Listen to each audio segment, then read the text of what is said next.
See, I grew up in a working-class family in South Central Indiana. For generations, we had been rural farmers, homemakers, construction workers, and factory line workers. My parents nearly broke the mold, both at the head of their classes with some undergraduate education. But in the haste to get married and make money, they took time off from college and never went back. They too became construction workers and refrigerator manufacturers. But they always hoped their children would break the mold. So my younger sister and I were raised with the message, don't do what we did. Study hard, work hard, and you will be able to do anything with your life. The message sunk in. In high school, I came to spend at least 3 hours every night on my calculus homework, and I won nearly every academic award possible at my small country school. I played trumpet in the band, I ran track and cross country, was class president, and belonged to all the prestigious student clubs. And it worked. With all of my achievements, I earned a full ride scholarship to an international high school in New Mexico. But when I got there, I was humbled. Academically, this working-class country girl from small-town Indiana just could not measure up to the sons and daughters of international diplomats and Ugandan royalty. Just wasn't going to happen. So just to keep my head above water, I forfeited all of my margins in self-care. I slept less, ate more, spent nearly all of my free time studying, and frequently turned down friends' offers to go for walks or to watch a movie on a Friday night. The simple gifts in life. I was only 17. I felt the need to prove myself, so I became a service leader, organized a jazz ensemble, and was elected the resident assistant to my floor. I also became incredibly depressed, and I started smoking and overeating to escape the despair in which I was embroiled. I came close to leaving the school, but I was too full of pride and afraid of being seen as a failure to give up what I had worked so hard for. I am grateful those years are long over now, but in that time I learned a lot about myself. And what I learned about most was the need to mind the margins in my life. Not only to be mindful of the margins, but to actively care for and protect them. I used to believe that protecting my time and well-being was a selfish cause. Now I understand taking care of myself is beneficial to anyone who has to work with me. It's my way of protecting them, too. And by minding the margins in my life, I am able to give and serve others only from my best self.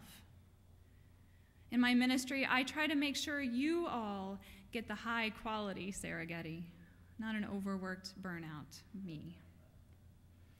But that means taking time out for me and pausing to enjoy all that life has to offer.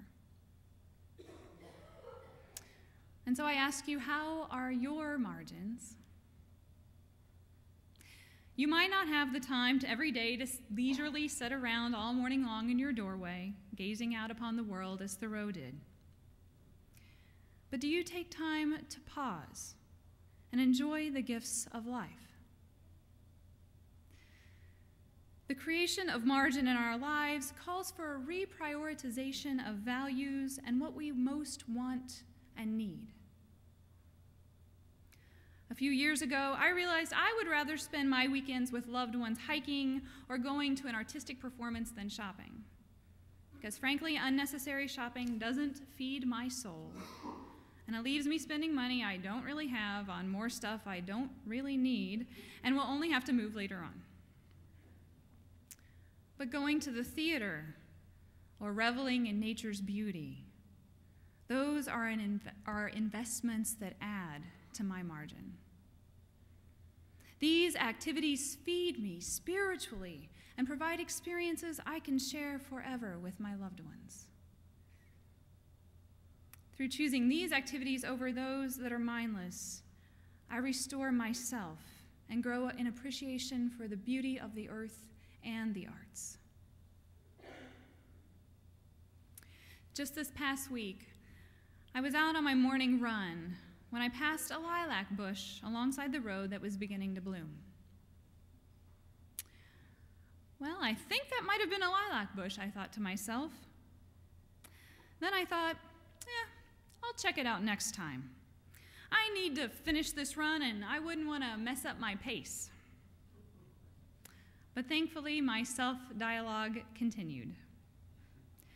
Wait a minute.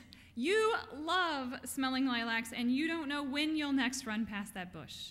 Go back and enjoy them. And so I did.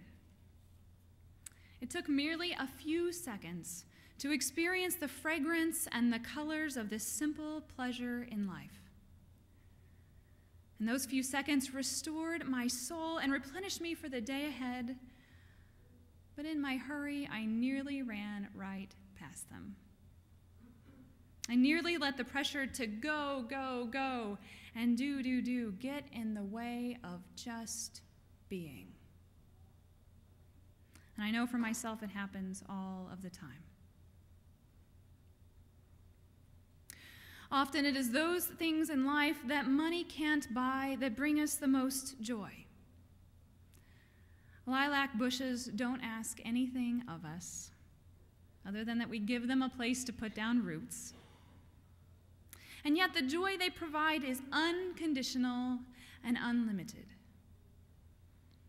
The lilacs are there for us as long as we take the time to stop and notice them. The songs of the birds, the smiles of children, the opportunity to help a neighbor simply by bringing our presence and love. None of these requires us to work more and earn more money, and yet they have the power to restore our spirits well beyond that of a new outfit or a new piece of technology. They are gifts freely given by the grace of this universe. And likewise, taking the time to just be with our loved ones, to be with ourselves and our God, often costs nothing and can rejuvenate us in transformative ways. Sitting in the presence of others allows us to be seen and heard in a way that affirms our humanity, our struggles, and our joys. And it provides us with the privilege to do the same for them. A new car will never grant us the satisfaction that a kind glance or an arm around the shoulder can provide. In spending time alone, we can be in our own presence and that of the great mystery. Time spent in this way can ground us and reconnect us to what is meaningful and purposeful in life.